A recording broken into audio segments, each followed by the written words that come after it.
유튜브 쇼츠 조회수를 극적으로 끌어올릴 수 있는 매우 강력한 방법이 있습니다. 바로 쇼츠 화면 위에 간단한 텍스트를 배치하는 것입니다. 편집하는데 고작 10초밖에 걸리지 않는 이 약간의 차이만으로도 똑같은 영상의 조회수가 수십 배, 수백 배씩 차이 나는 경우도 많습니다. 이번 영상에서는 한두 줄의 텍스트가 영상을 어떻게 떡상시키는지 그 핵심 메커니즘과 작동 원리를 심층적으로 분석해보겠습니다. 가장 먼저 알아야 할 사실은 텍스트는 단순히 영상을 설명하는 것을 넘어 아주 짧은 시간 만에 내 영상의 매력을 어필하고 댓글을 유도하며 영상을 시청하는 방식과 시청자 반응까지도 조정이 가능하다는 것입니다. 이러한 원리를 가장 유용하게 적용한 예시를 살펴보겠습니다. 무려 1000만 회가 넘는 조회수를 기록한 이 영상이 어떻게 성공했는지 텍스트 레이아웃의 역할에 집중하며 영상을 시청해봅시다.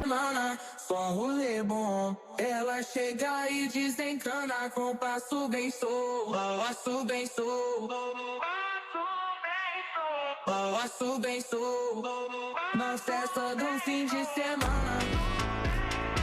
이 영상에서 우리는 텍스트의 두 가지 역할에 집중해야 합니다. 1. 궁금증 유발을 통한 초반 이탈 방지. 2. 기대치 재설정으로 인한 만족감 선사입니다. 사람들은 쇼츠를 볼 때 가장 먼저 중앙의 화면에 시선이 집중됩니다. 그리고 곧바로 상단의 큰 텍스트로 자연스레 시선이 이동하게 됩니다. 이 과정은 일반적으로 3초 안에 이루어지며 이 짧은 시간 만에 시청자는 영상을 계속 시청할지 말지에 대한 판단을 내립니다. 즉, 내 콘텐츠가 즉각적인 몰입을 일으키기 어려운 구조라면 텍스트를 통해 시청자에게 3초 안에 내 영상의 매력을 확실하게 어필해야 합니다. 예시로 보여드린 영상은 길이 17초짜리의 영상이지만 무려 초반 13초 동안이나 누군지 모르는 일반인이 시구를 준비하는 지루한 장면이 이어집니다. 이런 유형의 콘텐츠는 제목과 텍스트 없이 그냥 생으로 업로드한다면 초반 이탈률이 매우 높아 유효 조회수가 수백 회조차 나오기 어렵습니다. 이러한 경우 대처법은 두 가지가 존재합니다. 첫 번째 방법은 하이라이트를 초반에 배치하고 지루한 부분을 전부 삭제하여 영상 길이를 7, 8초대로 아주 짧게 줄여 지속률을 수백 프로로 끌어올리는 것입니다. 영상의 시청 지속률을 100% 이상으로 높이는 가장 강력한 방법은 시청자가 댓글을 읽도록 유도하는 것입니다. 댓글을 읽는 동안 내 영상은 계속해서 재생되며 시청시간이 누적되기 때문입니다. 여기서 50초짜리의 영상의 댓글을 50초 동안 읽으면 시청 지속률은 100%가 추가됩니다. 5초짜리의 영상을 똑같이 50초 읽으면 시청 지속률은 1000%가 추가됩니다. 즉, 영상 길이는 상대적인 값이고 댓글을 읽는 시간은 절대적인 값이며 영상의 길이가 짧을수록 1초에 따른 실적 편차가 커집니다. 따라서 이 원리를 통해 만약 내 콘텐츠가 짧은 하이라이트만으로 댓글을 읽도록 만들 수 있다면 영상의 길이를 의도적으로 낮추어 지속률을 극적으로 끌어올리는 전략을 사용할 수 있습니다. 쇼츠는 길이에 따른 수익 차이가 거의 없기 때문입니다. 저 또한 이러한 방법을 통해 쇼츠 유효 조회수 7천만 회를 달성해보기도 한 충분히 효과적인 전략입니다. 두 번째 방법은 텍스트 삽입입니다. 초반에 지루한 장면이 이어진다면 초반 이탈률은 매우 높아집니다. 그러나 여기서 간단한 텍스트를 삽입하는 순간 결과가 완전히 달라질 수 있습니다. 시청자는 레이아웃에 적힌 프로야구 일반인 시구 레전드 고트라는 문구를 읽는 순간 이 영상에서 어떤 시구를 보게 될지에 대한 호기심이 형성됩니다. 이런 감정은 초반의 지루한 구간을 견디며 영상을 이탈하지 않고 결국 하이라이트 장면까지 내 영상을 시청하도록 만들어줍니다. 또한 텍스트 레이아웃은 시청자의 기대치를 인위적으로 재설정하여 높은 만족감을 선사할 수 있습니다. 우리가 무의식적으로 갖는 기대치는 매우 중요합니다. 완전히 똑같은 음식을 먹더라도 내 기대치가 낮아 예상했던 것보다 음식이 맛있었다면 만족감은 높아집니다. 반대로 기대치가 높아 내 예상보다 음식이 맛없었다면 만족감은 상대적으로 낮아집니다. 즉, 같은 음식을 먹었음에도 내 기대치에 따라 만족도가 달라진다는 것입니다. 이러한 메커니즘은 유튜브에도 동일하게 적용됩니다. 해당 영상이 만약 텍스트에 메이저리그 선수 수준으로 시구를 던지는 일반인이라 명시했다고 가정해봅시다. 그렇다면 시청자는 무의식적으로 해당 여성에게 프로야구 선수 수준의 기대치를 할당하게 되고 그만큼 시구하는 여성에 대한 기준이 높아집니다. 즉, 크리에이터가 과장된 텍스트를 통해 기준을 비현실적으로 높인다면 시청자는 하이라이트 부분을 시청하고도 기대에 미치지 못해 오히려 만족도가 떨어지는 역효과가 발생하게 됩니다. 여성이 보여주는 시구도 훌륭하지만 프로 수준에는 미치지 못하기 때문입니다. 그러나 해당 영상에서는 과도한 수식어보다 단순히 일반인이라는 단어만을 사용함으로써 시청자는 무의식적으로 해당 여성에게 일반인 수준의 기대치를 할당하게 됩니다. 덕분에 시청자들은 영상이 끝난 후 기대치를 충족하는 만족감을 느끼게 됩니다. 해당 여성이 보여준 시구는 일반인의 기준으로 봤을 때는 훌륭한 시구이기 때문입니다. 즉, 초반에 지루한 구간을 인내한 것에 대해 합당한 심리적 보상을 얻게 되고 이런 긍정적 경험은 결국 영상에 대한 만족도를 높입니다. 텍스트에 너무 약한 단어를 사용하면 시청자를 묶어둘 수 없습니다. 그렇다고 너무 과장된 표현을 사용하면 시청자들의 만족도를 떨어뜨려 부정적인 반응을 얻을 수 있습니다. 정리하자면 크리에이터는 시청자의 기대치를 인위적으로 조절할 수 있으며 이를 적절히 활용하여 영상에 대한 만족도를 최대치로 높여야 합니다. 더 나아가 이런 전략은 단순히 기대치를 재설정하는 것을 넘어 시청자들의 영상 시청 방식과 댓글의 분위기까지도 상당 부분 조절이 가능합니다. 예컨대 제가 아이폰을 리뷰하는 콘텐츠를 제작했다고 가정해봅시다. 여기서 아이폰 16 직접 사용해본 리얼 후기라고 적는다면 내 영상의 댓글에는 이에 관한 성능, 후기, 디자인 등 폭넓은 범위에서 댓글이 달리게 됩니다. 그러나 같은 영상이라도 텍스트에 이번에 출시된 아이폰 16은 정말로 혁신적일까? 라고 수정하는 순간 시청자는 이 제품의 혁신성에 대해 평가하는 심리가 작용하게 되고 이와 관련된 의견들이 상대적으로 더 많이 달리게 됩니다. 내가 영상에 오징어 게임 시즌2 감상평과 같은 텍스트 텍스트를 적는다면 내 콘텐츠에는 작품의 전반적인 평가 및 여러가지 내용에 관한 다양한 댓글들이 달립니다. 그러나 여기서 오징어 게임 시즌2 정말 시즌1보다 더 재미있을까? 라고 살짝 수정하여 전작과의 비교 또는 대결 구도를 유도하는 순간 댓글의 내용은 시즌1에 비해 아쉬웠다, 혹은 이러이러한 부분 덕분에 더 재미있었다 등의 전작품과 비교하는 내용의 댓글이 상대적으로 많이 달리게 됩니다. 이처럼 텍스트 레이아웃에 따라 같은 영상일지라도 댓글의 분위기나 내용을 일정량 조절 가능합니다. 같은 유형의 다른 영상도 살펴보겠습니다. 이번엔 텍스트를 제거한 상태로 영상을 시청해보겠습니다. Where you from, mama?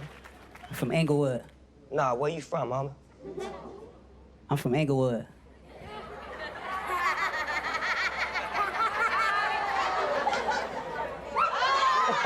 You know I had to ask you, just because I want to see if you was, if you broke the chains.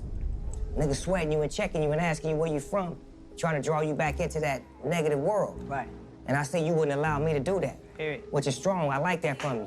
뭔가 상황이 정확히 이해된 느낌이 아닌 살짝 뜬 느낌이 들 거예요. 그 이유는 스눕독의 두 번째 질문이 Now where you from, homie? 에서 시작이 됩니다. 이 영상도 첫 번째 예시와 비슷합니다. 초반 후킹도 없으며 무려 33초간 시청자들이 이해할 수 없는 장면이 이어지기 때문에 초반 이탈률이 매우 높을 수밖에 없습니다. 그러나 여기서도 조회수가 2천만인데 한국인 99%가 이해 못하는 상황이라는 간단한 문장을 통해 시청자를 묶어뒀고 완전히 다른 결과를 얻게 되었습니다. 조회수가 2천만이다 라는 문구는 시청자로 하여금 이 영상이 분명 어떠한 흥미로운 내용을 담고 있을 거라는 무의식적 기대감을 심어줍니다. 이는 영상의 가치를 직접적으로 증명하는 셈입니다. 또한 한국인 99%가 이해 못하는 상황이라는 문구를 통해 시청자는 내가 이해 못하는 게 당연한 거구나 라고 생각하면서도 그렇다면 이게 왜 재미있다는 거지? 라며 자연스레 의문을 품게 됩니다. 이미 콘텐츠의 가치가 증명되었고 기대감이 형성된 상태이기에 여기서 시청자는 영상을 이탈하기보다 조금 더 시청하거나 또는 댓글창을 열어 다른 사람들의 의견을 확인하며 이러한 인지 부조화를 해소하려 합니다. 다른 사람들은 어떻게 반응했는지, 내가 모르는 포인트가 무엇인지를 확인하는 것입니다. 이러한 과정을 통해 시청자는 영상에 더 오래 머무르게 되고 영상의 시청 지속률은 계속해서 올라가게 됩니다. 그리고 33초 뒤 마침내 유튜버는 본격적인 해석과 설명을 통해 시청자의 가려움을 긁어줍니다. 요즘은 이와 같이 문구를 강조하기 위해 영상 자료를 사용하지 않고 텍스트만으로 후킹을 하는 영상들 또한 흔히 발견할 수 있습니다. 이처럼 레이아웃을 사용할 때는 여러 방법으로 응용을 하는 것 또한 중요합니다. 초보 크리에이터들이 많이 하는 실수 중 하나는 텍스트를 작성할 때 영상의 기본 틀 안에서만 생각한다는 점입니다. 예컨대 내가 먹방 쇼츠 영상을 올린다고 가정해봅시다. 여기서 초보자는 이건 음식을 먹는 콘텐츠이므로 음식이라는 요소에만 초점을 맞춰 텍스트를 작성하는 경우가 있습니다. 물론 이 방법도 좋을 수 있으나 영상의 핵심 매력 포인트가 음식 자체가 아닐 수도 있습니다. 이럴 땐 음식과 전혀 관련이 없는 문구를 적어도 괜찮습니다. 어느 것 하나라도 예상하지 못하겠음. 마지막에 레몬 장면은 레알 AI 아님? 과 같은 문구가 더 효과적일 수 있다는 것입니다. 해당 영상의 초반에는 레몬이 전혀 등장하지 않다가 후반부에 가서야 레몬을 통째로 먹는 장면이 나옵니다. 따라서 시청자는 해당 문구를 통해 레몬으로 대체 뭘 하기에 이런 반응이 나오는지에 관한 호기심이 생기고 레몬이 나올 때까지 영상에 묶여있게 되어 실적이 높아지게 됩니다. 우리가 흔히 롱폼 영상을 보다가 댓글에서 특정 시간을 적어두고 해당 구간에 대해 흥미롭게 반응하는 글을 본다면 우리 또한 그 부분에 대한 기대감이 생기는 것과 같은 원리입니다. 쇼츠에서는 크리에이터가 레이아웃을 통해 이와 동일한 효과를 내는 것입니다. 두 번째로 많이 하는 실수는 시청자에게 최대한 많은 호기심을 유발하겠다는 욕심에 필요 이상의 텍스트를 사용하는 것입니다. 그러나 과한 양의 텍스트는